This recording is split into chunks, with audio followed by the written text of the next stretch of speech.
புவி மீது நிலையாக அருள் செய்ய வர வேணுமே, நீ அருள் செய்ய வர வேணுமே.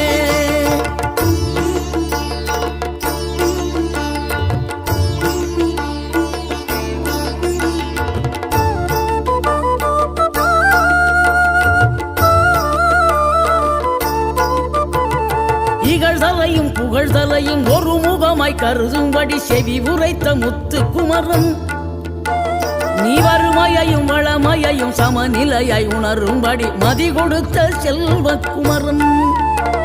தடை 100 வந்தாலும் செயல் வெற்றி ஆக்கி தரும் தாராள குணம் கொண்டவன், நீ வலை வீசும் அறிவுக்கு தொலைவானவானாகி மாறா